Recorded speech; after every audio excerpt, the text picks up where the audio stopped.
Hello, FinCon! Welcome to 3 steps to building a popular and profitable YouTube channel.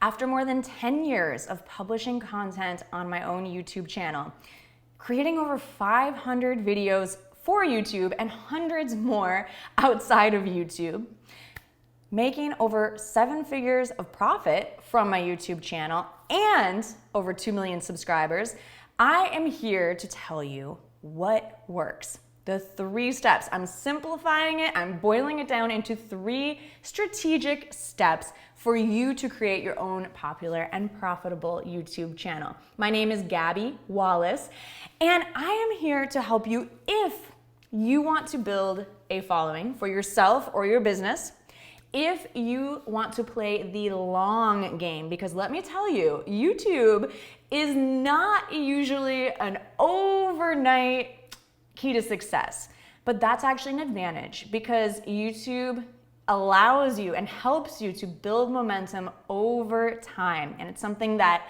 the more you work on it, the more it will work for you. That is the beautiful thing about YouTube that I'll tell you a little bit more about in a moment. This is for you if you want to focus on not only being popular, but being profitable, because they're not always one in the same. This presentation is not for you if you're just looking for the 3 buttons to push on YouTube to publish videos. This is about strategy. This is about mindset. This is about how to plan your way to popularity and profit. I'm going to share a little of my own experience and how you can apply it to your own YouTube channel. I'm going to do my best to share this in a helpful and informative way, giving you everything you need to know and nothing that you don't need to know. If there's something that you want to ask me that I don't cover, then please reach out to me. You can add me on Instagram and Twitter at Gabby A. Wallace, and you can email me directly at gabby@gabbywallace.com. Just a few fun facts before we dive into our main content. Did you know that YouTube videos are watched over 5 billion times per day? 5 billion views per day from around the world. There are a lot of viewers on YouTube. And let's talk about money. YouTube generates over $13 billion in ad revenue. Just ad revenue. I'm not talking about outside sources of income, which I will talk about in a moment. There's a huge opportunity to monetize on YouTube. But wait, there's so much content already on YouTube. Isn't it saturated? Well, there is 57,000 years of content on YouTube, so that is kind of a lot. However, there is still room for you to create, for you to share your unique content and to gain viewers and a following. I promise you, it is not too late. You just have to know how to do it in a way that works for you, for your viewers in this day and age. So again, this is not quick hacks, buttons to push. This is about understanding the psychology of your ideal audience. And in fact, that is step 1. So if I may just jump right into it, step 1 is all about understanding your ideal audience, not just trying to get views from anyone, anywhere in the world, which is very tempting because it's so addicting when you see 100 views, 1,000 views, 1 million views. But popularity is not always the same as profitability. And when you're creating a channel, you may have heard that the riches are in the niches. So it's hard not to get caught up on the vanity metrics like views. It feels so good to get views. However, we have to understand that views are not our end goal for most of us. Just being popular is not the end goal. Let's talk about goals. To impact your ideal audience, to help them, to educate, to entertain, to have a greater impact on your ideal audience is a goal. That is what builds momentum for you, for your business. It builds your client base. It gives you opportunities with your target audience. And so when you create your content for YouTube, when you envision your channel, you want it to be appealing to your ideal audience, not just anyone out there. We all know that certain things like clickbait can get clicks, they can get views, but we need to think about the longevity. We need to think about the goal of that view, because it's not 2005 or 2010 anymore when just getting a click on YouTube would help you grow your channel. Nowadays, if you get a click on your video, but that person leaves after a couple seconds, it actually hurts you.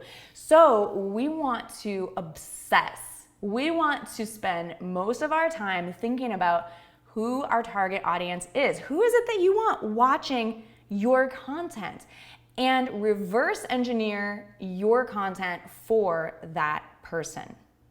Think about your thumbnail, which is the art, the cover image, like your album cover for your video. What would they click on? Think about the title. What would inspire them to click on your video? Think about the content. What is it that they want? What is it that they need? Sometimes it's not the same thing, but what is it that will attract them? It's a little bit like dating. If you want to date a certain kind of person, you're going to figure out how to make yourself attractive to that kind of person. You're not going to show up to your date in your pajamas, just like you're not going to record your content looking sloppy. You want to look sharp. That includes your audio and your video image. That includes your content.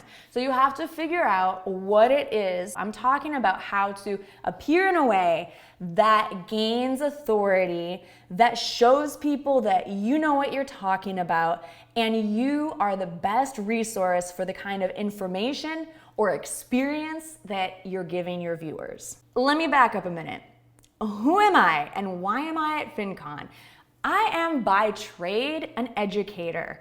I studied teaching English as a second language, and that's what I did for many years in the classroom. But I wanted more freedom, I wanted more flexibility, freedom of location, freedom in my finances. I wanted that sweet, sweet passive income, which is possible on YouTube after you put in the work.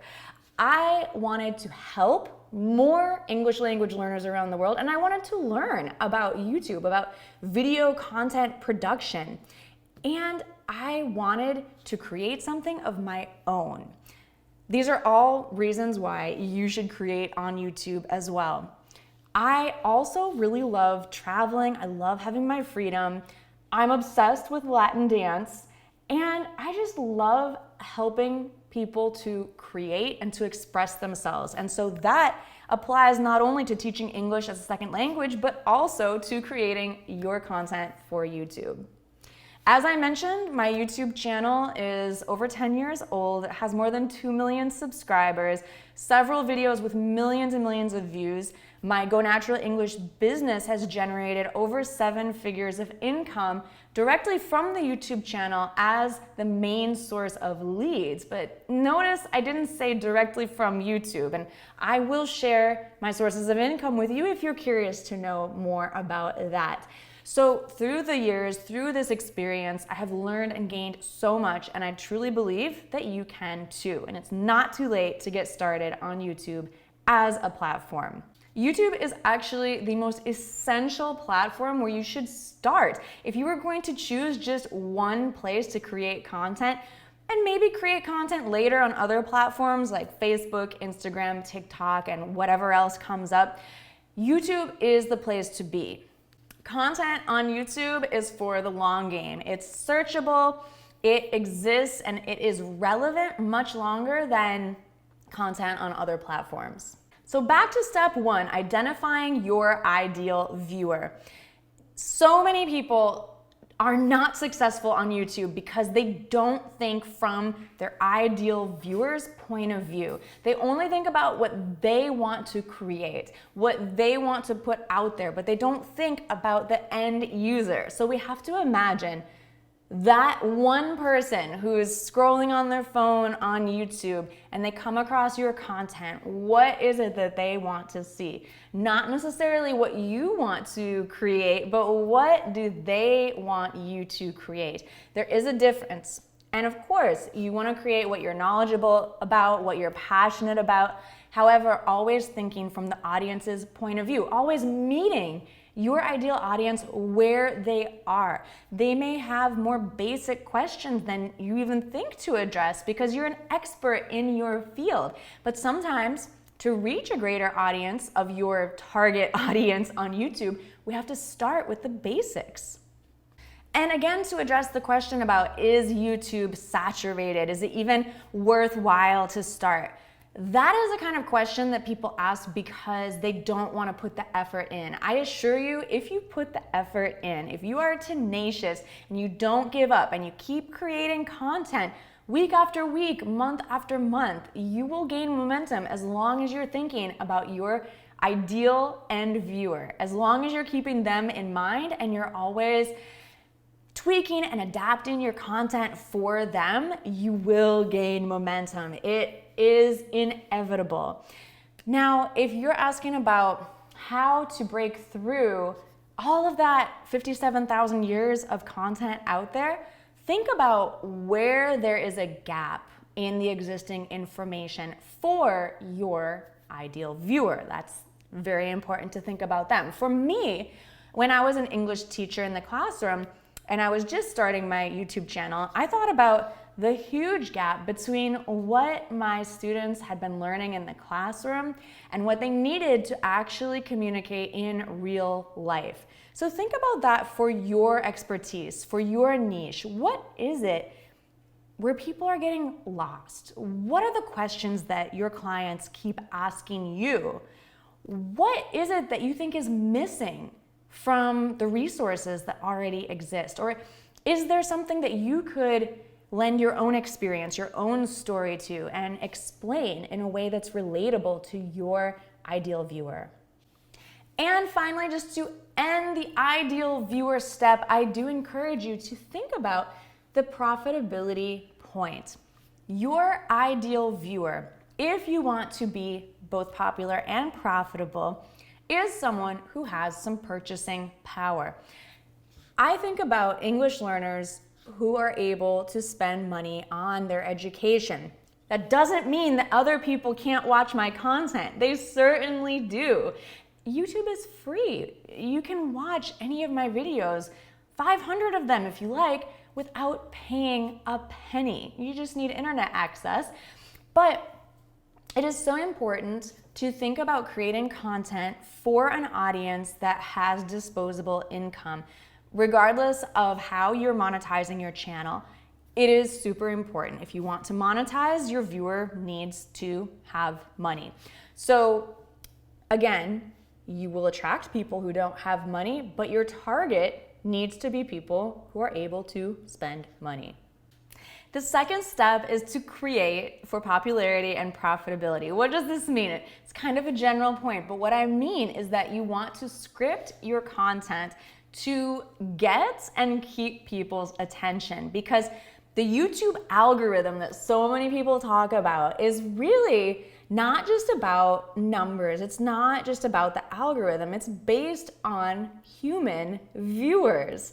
So we have to think about what is attractive and interesting to the viewers, and especially to your ideal viewers. I keep saying that over and over because it's so important. You know, you're gonna see as you grow your channel, some people are not going to like your content. As long as those people are not your ideal viewers, that's great. When you start getting negative comments on your videos, you're making it. You're making it happen because you're creating a rift. You are saying, hey, my videos are for these people. They're not for you, and that's okay. But it doesn't stop those people from commenting. But that's a whole nother story, talking about the YouTube comments. What I want to talk about is scripting your content to keep it engaging. How you appear on camera, if you appear on camera, if it's someone else, that's fine. But really thinking about what your viewer wants. Do they want you to be entertaining? Do they want you to tell a story? Do they want you to come across in a certain way? Or do they just want a short, quick tutorial to tell them exactly how to do something? Well, you need to figure that out, and you figure it out by doing. I have videos that are 4 minutes long or 24 minutes long, and really, they have a place in the viewer journey. Someone might find your channel and watch a 4-minute video first. Maybe that's your introduction video talking about who you are or something general about your topic of expertise. And then you might have a video that they watch later on that's 24 minutes, that's going more in depth into your topic of expertise. So script your content thinking about your viewer journey, meeting them where they're at when they first meet you in your channel, providing different types of more in-depth content for as they get to know you. It's really like building a relationship. But the beautiful thing is that you can build that relationship anytime. It's up to the viewer to make the decision whether they continue with you or not. But that is point 3, helping the viewer continue with you. There's certain things that you can do on your channel, such as once you make more than one video, link it to another video. Use links in your description.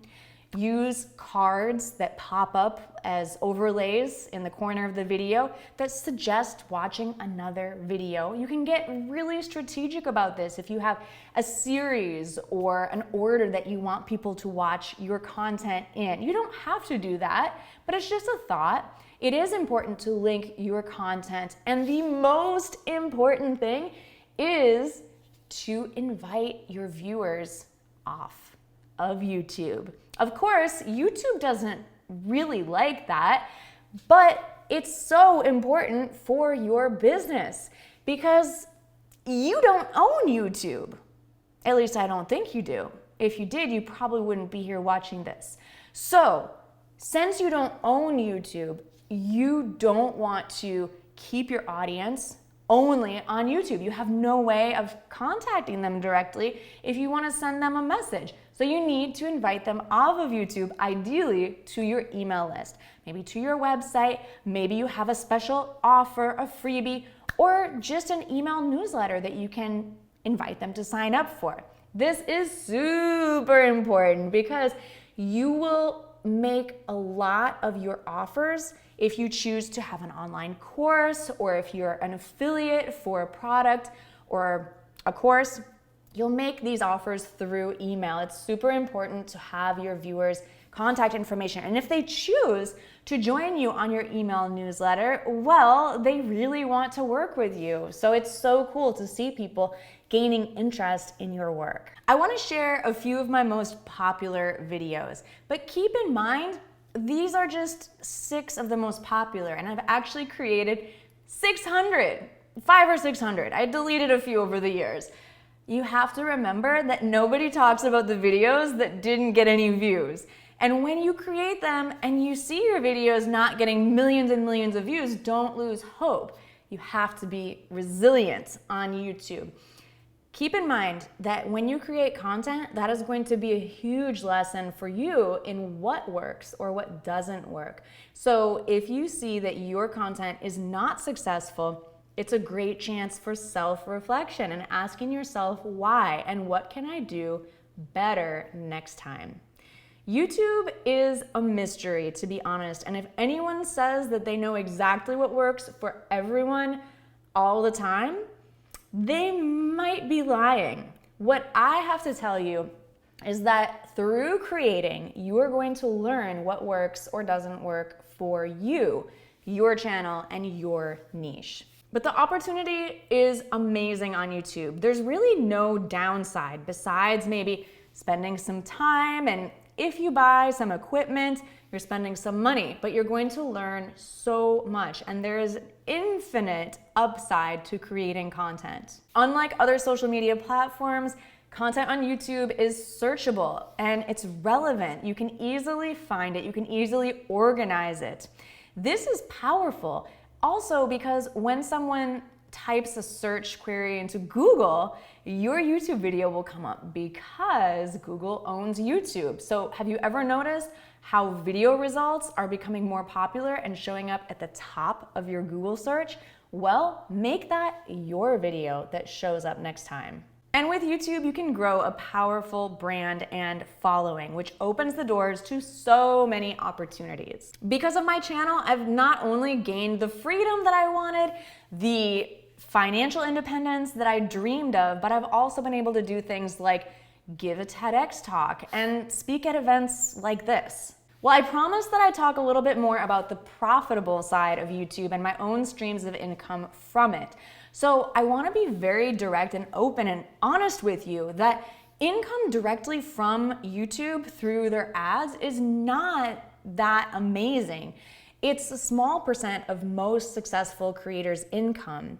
What is a larger percent is often things like online courses, sponsorships, brand deals, partnerships, collaborations with brands, Kindle ebooks or ebooks through your own website, and consulting. There are even more ways that you can earn money through a YouTube channel as you think about how to gain a following. Maybe that helps you to propose a Netflix series, or maybe that helps you to develop your own TV show on a cable channel, or any number of things. I have no idea. What else could you do with the following that you gain on YouTube? If you take away one thing from today, I want you to know that being popular and profitable on YouTube means being resilient, tenacious, and borderline obsessive, figuring out who your ideal audience is, who wants to get in front of them, what your audience thinks they want from you, and then how to give them what they really want. Sometimes it's not the same. Quick story about how YouTube can be passive income, because at first it's not going to feel passive at all. But let me tell you, the last 3 months, I have only published one video on my Go Natural English channel. I've been busy moving, I've been busy dancing salsa and going on boats and enjoying life. But I have been so worried about what that would mean for my channel. I thought I would lose a lot of my following and become a failure, and I was freaking out until I checked my stats like views, subscribers, and income on YouTube, and they all actually increased over the last 3 months. I was shocked. You just don't know how powerful it is to create a channel, create an audience, and have all of that content working for you while you do other things. So nowadays, I am definitely able to enjoy my time, make my own schedule, have freedom of location and finances. And that to me was always my biggest goal. And now I'm just excited to be able to give back and share what has worked for me. And the experiment continues. I'm still learning so much about how YouTube works. And the fact is that YouTube is a very different place today than it was when I started 10 years ago on it in 2011. Things have changed. The YouTube algorithm, or what is successful on YouTube, is constantly changing. Google and YouTube, as part of Google, are constantly understanding what it is that keeps people watching, that keeps people clicking on more videos, why they watch, what they watch, and adjusting that algorithm, not only to keep people watching YouTube, but to keep people safe. And that's part of it too. You know, when you think about creating your content, you want to be in line with what YouTube wants you to do. So it's really about your audience, but you also want to kind of keep on top of what YouTube is looking for. And what it comes down to nowadays is view duration, which means how long are people watching your content? How much are people watching your content? If YouTube sees people are coming back and watching your content a lot, well, they're going to promote your content for you. So it's this beautiful momentum that you build up by, you know, keeping people watching, and then YouTube wants to encourage that, so they're going to promote your content and your channel more and more. So all of this is to say that it works. It works beyond my wildest imagination, and the last 3 months have confirmed that. So I am so curious to hear how things work for you. If you are starting your YouTube channel, reach out and tell me how it's going, or if you have doubts, or if you have questions that you want to ask me before you start your channel, or if you've been YouTubing for a long time. I would love to just connect. Again, if I didn't cover something that you would love to know about building your YouTube channel for popularity and profitability, please send me your questions on Instagram or Twitter at Gabby A. Wallace, or email me directly at gabby@gabbywallace.com. Thank you so much for attending my presentation. I hope it was interesting and informative. And if you see me at FinCon, please come up and say hello. I would love to meet you in person. Thanks so much. Bye for now.